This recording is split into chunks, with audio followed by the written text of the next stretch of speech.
Hey guys, so we're going to go over the 2.3 notes. Make sure you've done the 2.2 notes before you do this because you really need the vocab from 2.2 in order to do the rest of the unit, okay? So if you haven't done 2.2 yet, make sure you go back and do that first and then come back and watch this. All right, now I'm not going to go over this first page. This first page is kind of a measuring activity that we would do if I was there.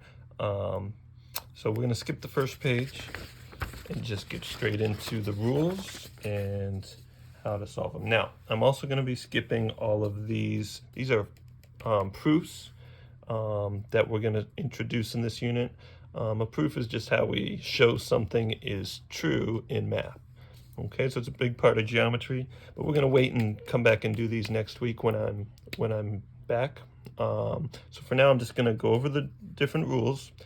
We're not going to do the proofs for them, and then we'll get to some examples on the next couple pages. Okay, so first off, let's talk about this word here, and it's kind of related to what I was talking about with proofs. This is postulate. All right, I think I've mentioned it a couple times already. A postulate is kind of like a theorem, but the difference is a theorem is something that we prove. A postulate can't be proven. It's just a very basic thing, so we just have to assume it to be true. You can't really prove it. And it's kind of our starting point to prove other things, all right? Because in math, you can't prove everything. You have to have some things that you just accept to be true, and then you can use those things to prove everything else. All right, so this first one's a postulate. We're just gonna take it for what it's worth. Now, we talked about this in 2.2, corresponding angles, all right? So if you look at our picture here, which angles are corresponding? Well, you could say 1 and 5 are corresponding. Okay, 1 and 5. Those are corresponding angles. All right, now, the corresponding angles postulate says that corresponding angles, when they're on parallel lines, so if you look over here, L and M are parallel to each other. That's what this says. When that happens, when you have corresponding angles on parallel lines, that means those angles are congruent to each other. Corresponding angles are congruent only when they're on parallel lines. When the lines aren't parallel, it doesn't work. So for example, if angle 1 is 65 degrees, we could also say that angle 5, the measure of angle 5 would also be 65 degrees. Again, only because we know the lines are parallel. So angle 1 is congruent to angle 5. Now again, we're going to skip this proof. This first proof would be to prove the next one. We're going to skip the proof. We'll come back and do it later. All right, but the next one is called the alternate interior angles theorem. So again, this one's called a theorem because we can prove it. Okay, the corresponding angles postulate's postulate because we can't really prove it. We just got to assume it to be true. Okay, so the alternate interior angles theorem, very similar. Alternate interior angles on parallel lines, again, we have L is parallel to M, are also congruent to each other. So alternate interior angles would be like 3 and 5. 3 and 5 are alternate interior. So that means angle 3 is congruent to angle 5 when the lines are parallel. So if angle 3 is 70, then angle 5 would also be 70, the measure of angle 5. All right, again, we're not going to do the proofs right now, so let's keep going. We got a couple more, or one more for now. Next one's the alternate exterior angles theorem. So alternate exterior would be like 1, or sorry, it says 2 here, so let's do 2. 2 and 8 would be alternate exterior.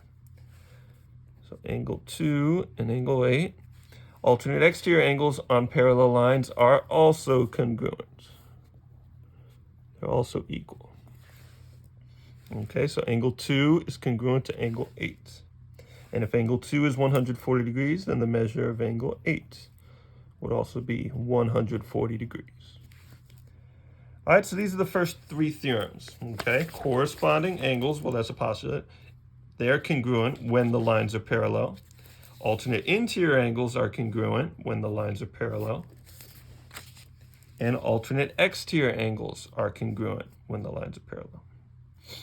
All right, let's do an example. So example 1, we have 3 parallel lines. Now we know they're parallel by these arrows here.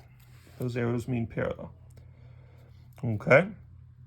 So that tells us we can use these theorems. So let's say angle 5 is 82. If angle 5 is 82, there's a quick way you can see which ones are all equal to them. Are all equal to angle 5. And I call it the checkerboard method. You pretty much take two colors and you make a checkerboard.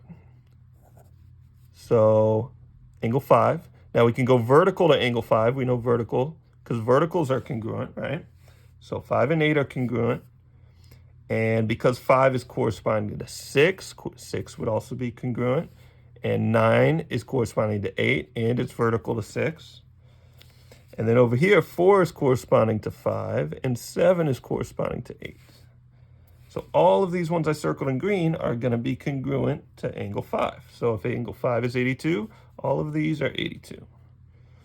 Okay, so angle 4 is 82. Angle 7 is 82. Angle 8 is 82. Angle 6 and angle 9.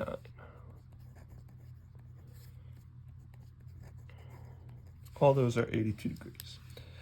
Now, all the other angles in the picture, you'll notice, are also going to be congruent because 3 and 12 are vertical. 12 is corresponding to 11. 11 is vertical to 2.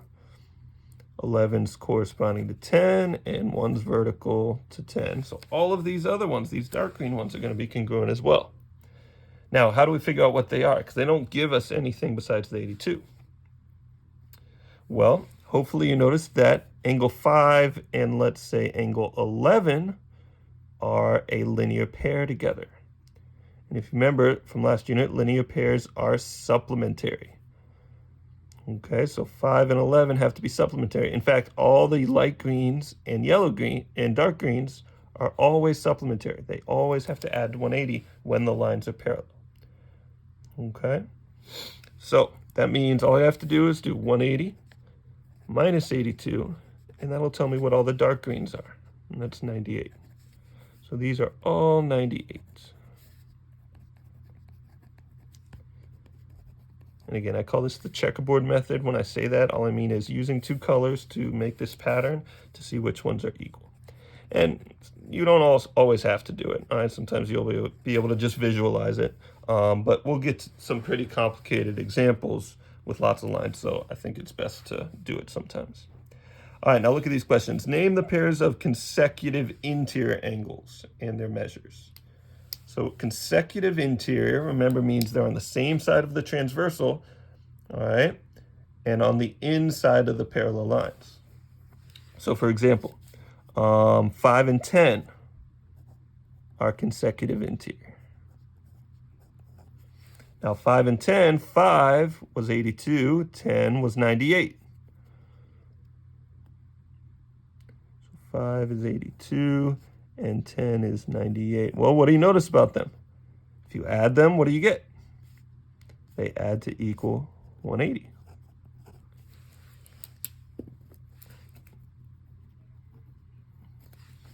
Okay, and if you pick any consecutive interior angles, I won't list them all right, they're all going to add to 180. Now, same thing with consecutive exterior. Let's pick a pair of consecutive exterior. Let's say 1 and 8. 1 and 8 are consecutive exterior. And 1 is a dark green, so it's 98 degrees.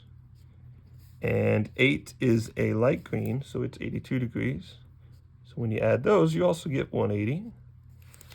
So consecutive exteriors are also supplementary. Consecutive interiors and consecutive exteriors are supplementary. So an easy way to remember it is the angle relationships, the angle pairs that start with consecutive are supplementary. All the other ones are congruent, corresponding, and the two alternate ones. All right, so again, we're going to do a proof of this next week. I'm not going to do proofs right now. I want to be there for when you do the proof. So let's go into the back and do these last two theorems. Consecutive interior angles theorem says that when you have consecutive interior angles on parallel lines, those angles are supplementary, which again means they add to 180. So an example would be consecutive interior would be like 3 and 6. Now notice I put 1 mark for one of them and 2 marks for the other, because if I put 1 mark for both of them, that means I'm saying they're congruent. So put 1 mark for one, 2 marks for the other. All right, so example would be, what is that? Angle 3 and angle 6. So the measure of angle 3 plus the measure of angle 6 has to equal 180. Again, this only works when the lines are parallel. L is parallel to M. If L and M are not parallel, these rules do not work. All right, and we also have consecutive exterior. Same thing. They're supplementary when the lines are parallel. Okay, so when L is parallel to M, consecutive exterior would be like 2 and 7.